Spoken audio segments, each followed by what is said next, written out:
My name is Chester, and this is the second video of Cookie Run Dominion. Today, we'll be exploring the city of Caryopsis and meeting our second ancient hero. Last we left off, Gingerbread and his friends off to the Grand Highlands to seek out the Grain of Integrity Mountain Red Cookie. Upon arriving to the lands, Wizard Cookie knows the abundant farmland. Yes, the Grand Highlands are some of the most abundant and fertile lands on all of Earthbed, the perfect place to cultivate grains. Lately, however, something's been off. The soil seems sickly, almost half of all the crops harvested are now molded beyond recognition. This leaves many of the families scattering the lands hungry, poor, and desperate. Seeking answers, Gingerbread and friends seek out the locals of the land, meaning Barley Tea Cookie and his horse rancher, Oatmeal Cookie.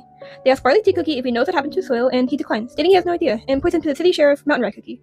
Recognizing the name of the ancient hero, Gingerbread delightfully leads his friends to the sheriff's quarters. Mountain Red Cookie welcomes the visitors with open arms, until they mention his friends, his fellow harbingers. Mountain Red Cookie's voice grows cold, his answer sharp and abrupt. He's a bitter eye, still angry at the cookies who turned so sharply against him. How dare they treat him in such a way? It has nothing to do with him at all. A little disheartened, Gingerbread mentions the town's harvest, how the grains have been going through rot. Mountain Red Cookie pauses, and acknowledges vaguely. He'll fix the problem, surely. The heroes return to Barley Tea Cookie and share the disappointing news. Even the humble farmer seems confused about Mountain Red Cookie's behavior lately. He's been such a shut-in, and crime has gone up radically since the grain shortages, yet no law seems to be getting enforced. It worries them all. Seeing a larger issue at hand for the moment, the group begins working on how to solve the harvest issues. Wizard Cookie, in all his knowledge, devises a spell to place upon the land, ridding it of infection. Problem solved! Until it isn't. Wizard Cookie performs his spell upon the land, and the ground beneath him rumbles. Something is terribly wrong. Something is aggravated. And something is coming from the center of the town. Upon investigation, a terrible sight meets our heroes. A monster in the center of town, gobbling up grains and cookies alike. It looks like our hero is about to be next on his plate. Up until Oatmeal Cookie makes his grand return. Brave as he is, he lassos one of the ergo escargot's limbs down, rushing his employer and visitors away from the scene before he can recover.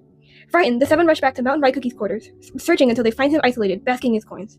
Truth was, he caused this. He let a monster into town, the ergo escargot, to feed on the land's crops, so that he may reap the riches of owning the majority of the grain supplies in town. Rightfully enraged, Oatmeal Cookie is the first to barge in, demanding Mountain Red Cookie fix his mistakes at once. Mountain Red Cookie is flabbergasted, then angered at the sight of the lowly horse rancher, until Gingerbread steps to his side, trying to explain what's happened because of Mountain Red Cookie, when the station shakes, knocking everyone down. The ergo escargot has found them all, and is shaking the building in an effort to get them out.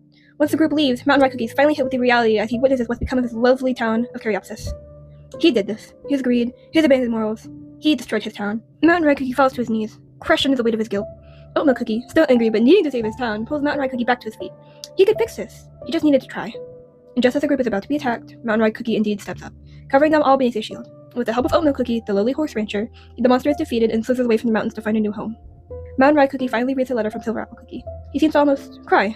He's lost so much of himself, everything he stood for. For what?